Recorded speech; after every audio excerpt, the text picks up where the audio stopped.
హైదరాబాద్ ముషీరాబాద్ పరిధిలోని వినోబా నగర్ నాలాలో గల్లంతైన వ్యక్తి ఆచూకీ ఇప్పటికీ లభ్యం కాలేదు.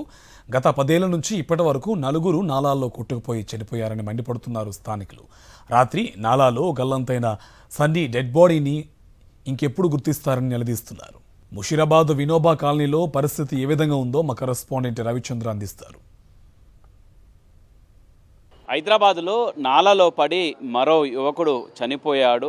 బండిని తీస్తూ ఈ విధంగా ఆ సమయంలో నాలాలో పడిపోయారు. వినోబా కాలనీలో చూడొచ్చు. ఇందులోనే ఇక్కడే పడిపోయింది. ఇందులో బైక్ కూడా కొట్టుకొచ్చింది. ఒకసారి ఇందులో చూద్దాం.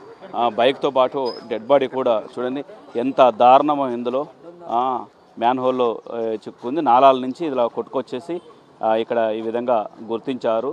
జిహెచ్ఎంసీ అధికారుల నిర్లక్ష్యానిక ఏంటి అనేది ఇక్కడ ఉన్నట్టుగా స్థానికులను అడిగి తెలుసుకుందాం. ఇప్పటికి ఇది 4th ఇన్సిడెంట్ మాకు తెలిసి. గతంలో అయినది ఒక 6 నెలల కిందనే విజయ్ అనే అబ్బాయి కూడా ఇదే పొజిషన్లో ఇక్కడనే ఇదైంది. అయినా అధికారులు ఎవరు పట్టించుకోవడం లేదు. ఇప్పుడు రాత్రి అయిన ఇన్సిడెంట్ చాలా పెద్ద ఇన్సిడెంట్. దాన్ని ఇప్పటిదాకా కూడా అధికారులు డిఆర్ఎఫ్ టీం వచ్చి వాళ్ళు చేసింది ఏం లేదు. డిఆర్ఎఫ్ వాళ్ళు వచ్చారు, ఫైర్ సర్వీస్ వాళ్ళు వచ్చారు, అందరు వచ్చారు కానీ ఎవరు ఏం చేస్తలేరు. అధికారులు మట్టి తీసి లోపల దిగి అబ్బాయి అనేది దొరకలే. బండిని మేమే కట్టినాం. అది డిఆర్ఎఫ్ టీం దిగింది కానీ బట్టి లోకల్ మేమే దాన్ని కట్టి పెట్టినాం. ఇంత మారికి శవ మార్చికి తెలియదు. అబ్బాయిది ఇంత మారికి తెలియదు. గుర్తించలే, ఏదో దొరకలేనా. రాత్రి నుంచి ఉన్నాం, ఇప్పుడాక మెలకనే ఉన్నాం. మేము రాత్రి నుంచి మొత్తం తెల్లారాక మెలకనే ఉన్నాం. ఇప్పటికి అధికారులు వస్తారు, ఆఫీసర్లు వస్తారు, చూస్తారు, 2 ఫోటోలు దిగుతారు, వెళ్ళిపోతారు. వాళ్ళు ఎవ్రీ టైం ఇదే రిపీట్ చేస్తారు. ఫోటోలు దిగుతున్నారు, వెళ్ళిపోతున్నారు. అధికారులు మాత్రం స్పందిస్తలేరు. రాత్రి 2-3 నెలలకు వచ్చి అధికారి ఓటు తీయలేదు. మేము బండి క్యాచ్అప్ చేసాము. అక్కడ కట్ట మేమే, ఏ అధికారం రాలేదు. వాళ్ళు వస్తారు, వెళ్ళిపోతారు అంతే. మేము దిగం, మా పని కాదంటారు వాళ్ళు.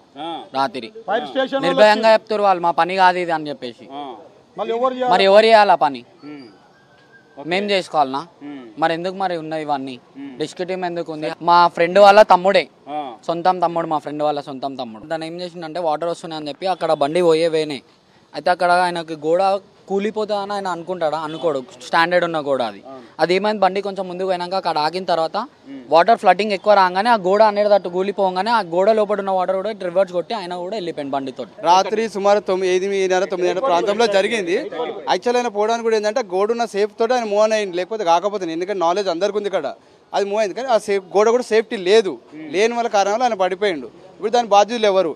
మేము లాస్ట్ ఇయర్ ఇదే టైం ఆగస్ట్లో మేము అదే కంప్లైంట్ మేము చేసాం, అదే రేజ్ చేసాం, అదే మాట్లాడాం. ఇప్పటివరకు న్యూస్ ఛానల్ 2 బార్కెట్ పెట్టిరు అంతే తప్ప ఇంకేం చేయలేదు. నేనేమంటున్నా అంటే గవర్నమెంట్ పర్మనెంట్ సొల్యూషన్ కావాలి ఇక్కడ. నా ఏజ్ 38 సంవత్సరాలు, అన్న వాళ్ళు 40-50 సంవత్సరాల నుంచి చూస్తున్నారు. ఇన్ని ఏళ్ళ నుంచి చూస్తున్నాము. ఈ 15 సంవత్సరాలు 4 డెడ్ బాడీలు వచ్చినాయి. అధికారులు ఏం చేశారంటే గాంధీ నుంచి ఆ పైన 14 నుంచి వచ్చే నీళ్లు పెద్ద pipe line 6 feet pipe line తీసుకొచ్చి ఈ మురికి చిన్న నాలా కలిపారు. ఈ నాల వచ్చేసరికి చిన్న వర్షానికి ఆ వరద వచ్చేసరికి ఇక్కడ వరకు వస్తాయి. పడవేసుకునే పరిస్థితి ఇక్కడ మామూలుగా నడవలేరు. వర్షం వస్తే ఇక్కడ రాలేరు. ఇప్పటికే 4 చనిపోయారు.